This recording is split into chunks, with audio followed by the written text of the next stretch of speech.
Since we're all here, before we get started, this is the, make sure I'm reading this right, the new power. This is the title of this, I did not pick, it's a new power generation of comics. It sounds like it should be sponsored by Coke or Pepsi. My CNC music thing.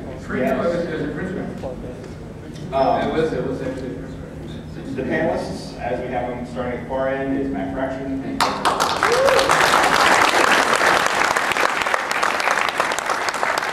Brandon.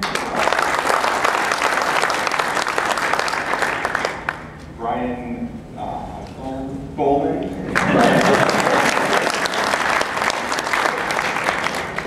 Who has just lost some cookies. In the real, literal way, not throwing. Jonathan Hickman. And Ed Brubaker. Going from what I was told that they wanted this panel to discuss is kind of the idea of coming in, being the, I guess, a new generation of comics writers. Brian, I know that you are very influenced if you look back like at previous Marvel. And you had mentioned something in the earlier Marvel panel about how you had heard stories, and there are great stories of relationships between other Marvel creators of the past, but you've heard stories about how there wasn't communication, there wasn't talk between, but I mean, all of you guys are friends, you know, just in the community and personal friendships. And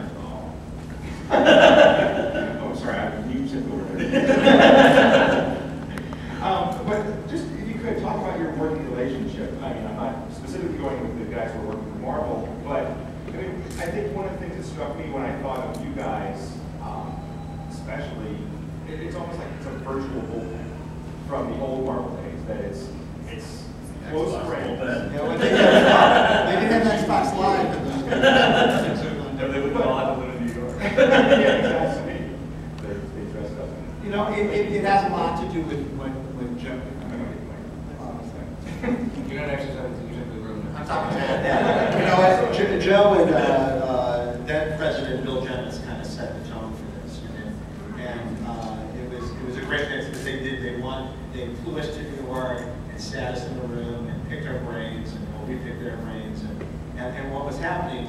Like at first it was just me and Mark Miller, and we would come up to Marvel and we'd sit in the room and we'd start working out stuff, and it was a lot. We were having like it was like okay here. It was like a nerd gasp. We're like, I did the Marvel bullpen. Oh my God! Just like Steve Ditko was right there, and it was cool, and we liked it. And what happened was, I would then spend a lot of time with editors Rob Macchio and Tom Brevoort, who were there the longest and have the most stories to tell and the most lessons learned.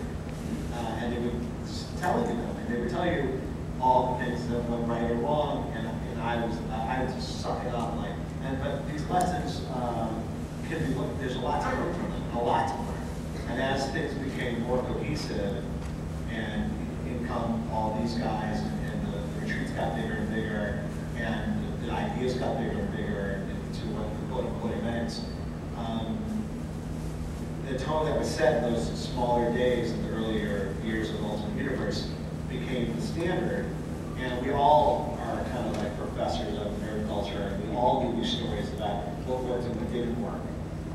You know, Jim Shooter's great successes and his maniacal, failures that happened both at the same time, and what happened right and what happened wrong. Actually, it's the reason Joe Quesada has been editor-in-chief for so long. It's a job with a very short shelf life for some people, but learning the mistakes of your predecessors, oh, you know what, this works, that doesn't work, and I'll go ahead. So, but what's cool is, it just ended up that there's a lot of writers with, we admire each other, we generally like each other, we're rooting for each other.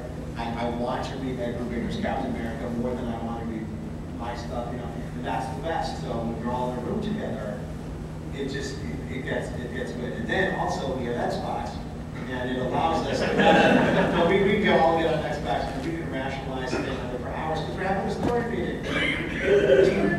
How do these? I've heard of these Xbox story meetings, and I know that you pretty much guard the location because you don't want somebody coming in there saying, Well, you're just making a product. I've gotten to somebody's day. But I mean, how do you have a story? What game you play? How do you have a story?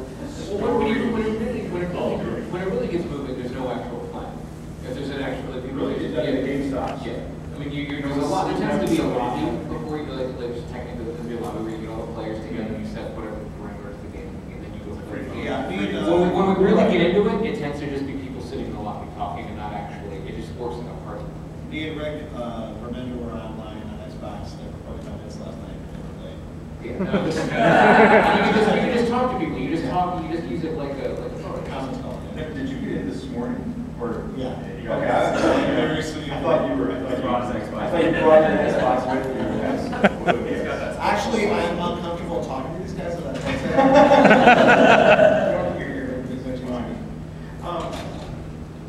In that, you know, the bulk of you, when you're writing is career stuff.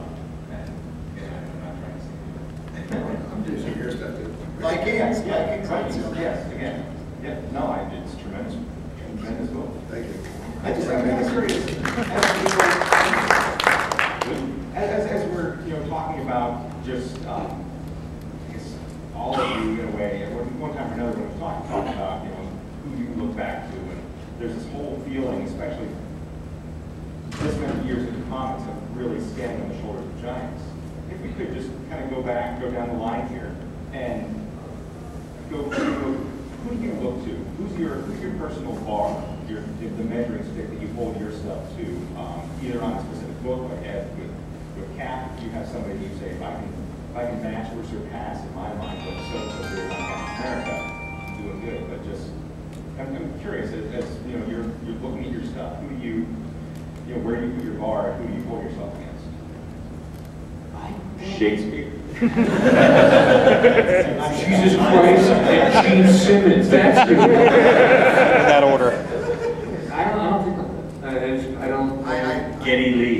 There are guys that are writers who like Mike,